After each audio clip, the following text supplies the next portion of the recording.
जय श्री कृष्णा, जय श्री राम। आज आप सुनेंगे ज्येष्ठ महाकथा के 22वें दिन का अध्याय। प्रेम से बोलिए श्री विष्णु भगवान की जय, माता लक्ष्मी की सदा सर्वदा जय हो। आज की कथा में आप श्रवण करेंगे राजा इंद्रदमन का पुरुषोत्तम क्षेत्र को प्रस्थान करना और वहां जाकर महानदी के तट पर विश्राम करने के विषय में।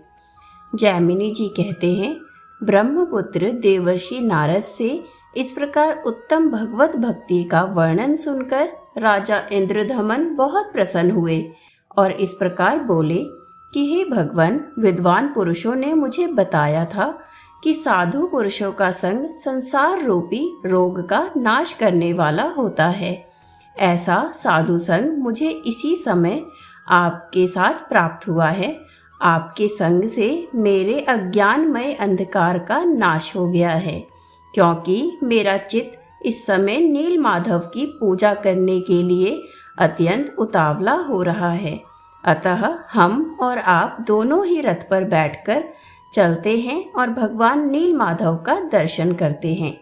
यदि आपके मुख से पुरुषोत्तम क्षेत्र के तीर्थों का ज्ञान मैं प्राप्त कर सकूं, तो पहले के कहे हुए महात्माओं के वचन भी आज सफल हो जाएंगे।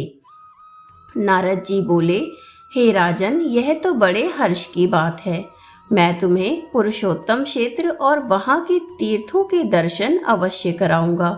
उस तीर्थ में जो शक्तियां और शिव आदि हैं, उन्हें भी मैं तुम्हें प्रत्यक्ष रूप से वहां पर दिखाऊंगा। उस क्षेत्र के महात्म्य का भी मैं परिचय दूंगा। तुम वहां भक्तों को आत्मसमर्पण करने वाले देवेश्वर भगवान जगन्नाथ का साक्षात दर्शन कर सकोगे।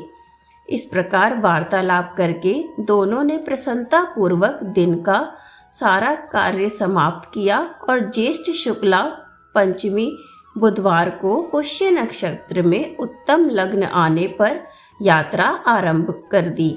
ऐसा निर्णय करके दोनों ने रात के समय एक ही स्थान पर शयन किया। फिर सवेरा होने पर नवश्रेष्ठ इंद्रदमन ने भाइयों सहित नीलाचल पर जाने के विषय में अपने राज्य में ये घोषणा करा दी कि हम लोग जीवन पर्यंत पुरुषोत्तम क्षेत्र में अब निवास करेंगे। राजा लोग अपनी रानियों, मंत्रियों तथा परिकारों समेत रथ, हाथी, घोड़ा, खजाना और पैदल सेना साथ लेकर वहां चलेंगे। इस प्रकार आज्ञा देकर राजा इंद्रदमन अपने आगे खड़े हुए नारद मुनि की परिक्रमा करके छड़ीदार सिपाहियों से घिरे हुए मध्य द्वार पर आ गए। उनके आगे आगे अग्निहोत्र की अग्नि ले जाई जा रही थी। वहां उन्होंने अपने दाहिनी ओर ब्राह्मणों को खड़े हुए देखा, जो मांगल्य सूक्त का पाठ कर रहे थे। राजा ने भक्ति से विनीत होकर वस्त्र, आभूषण, माला, सुगंध द्वारा उन ब्राह्मणों का पूजन किया। इसी समय एक ही साथ सैकड़ों शंख बज उठे। उनके साथ और भी बहुत से बाजों की तुमल ध्वनि महाराज ने सुनी। इसके पश्चात वह मंदिर में भगवान विष्णु का दर्शन करने के लिए गए, जिनका स्मरण करने से मनुष्य सब प्रकार के कल्याण का भागी बन जाता है। दिव्य सिंहासन पर बैठे हुए उन्हें भगवान विष्णु का दूर से दर्शन करके उन्होंने उन्हें साष्टांग प्रणाम किया और उपनिषेधों की दिव्य वाणी से उनकी स्तुति करके दुर्गा जी के चरणों में भी मस्तक झुकाया। तत्पश्चात उन दोनों देवताओं की परिक्रमा करके उन्हें पालकी में बिठाया और उनको आगे करके प्रस्थान किया।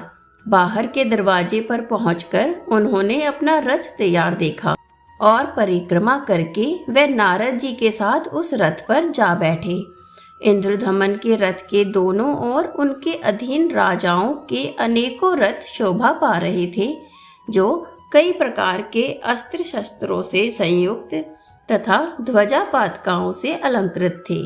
उस समय पुरवासी भी अपना अपना सामान लेकर तैयार हो गए और घोड़े, खच्चर तथा ऊंट आदि वाहनों पर चढ़कर वहां से प्रस्थान करने लगे।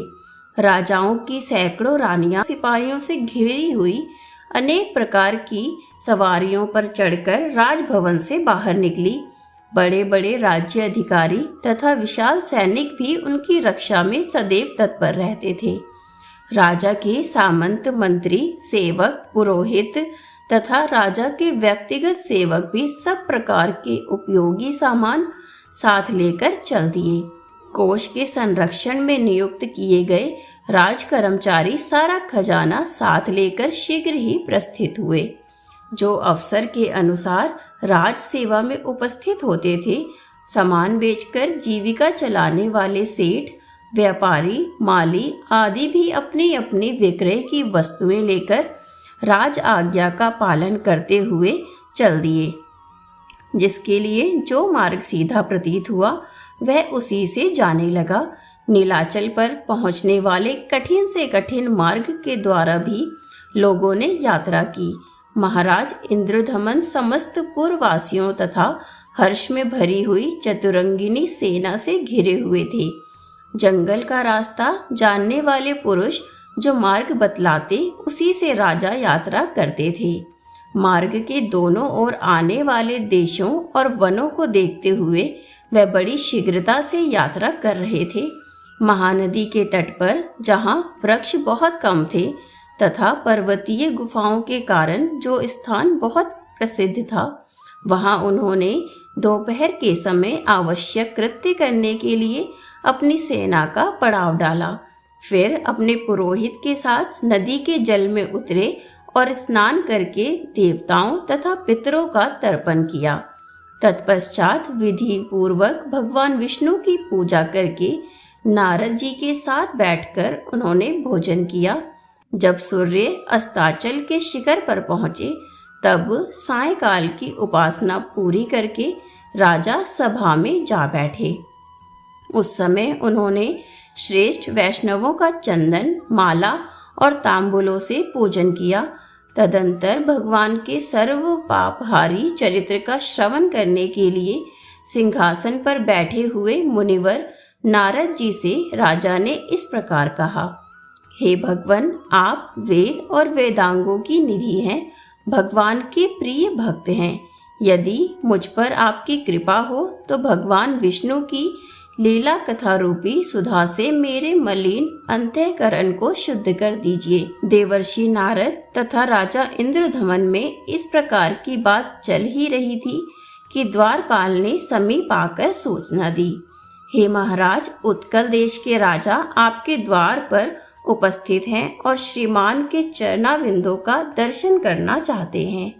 राजा बोले, श्रीमान ओढ़ नरेश को शीघ्र ही भीतर लेकर आओ।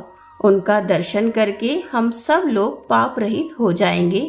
महाराज का ये वचन सुनकर द्वारपाल ने शीघ्र ही राजसभा में उत्कल नरेश का प्रवेश कराया। अपने वैष्णव मंत्रियों के साथ राज्यसभा में प्रवेश करके और देश के राजा ने इंद्रधमन के वंदनीय चरणों को सादर प्रणाम किया। तब उन वैष्णव नरेश को उठाकर महाराज इंद्रधमन ने उनका सत्कार किया और अपने आसन पर ही बिठाकर विनय युक्त वाणी में कहा, हे राजन, आप कुशलता से तो है ना? ओड़पते नीलाचल शिखर निवासी भगवान माधव तो वहाँ विजय पूर्वक विराज रहे हैं ना? क्या आपकी निर्मल बुद्धि भगवान के चरणाविंदों में लगती है? समस्त प्राणियों में समान चित्त रखने वाले आपका मन भगवान में अनुरक्त तो हो रहा है ना? तब उत्कल नरेश ने हाथ जोड़ नम्रता पूर्वक कहा, हे स्वामी, आपके चरणों की कृपा से मेरे लिए सर्वत्र कुशल है। दक्षिण समुद्र के तट पर जंगलों से घिरा हुआ नीलाचल विद्यमान है, किंतु वहाँ लोगों का आना जाना नहीं है।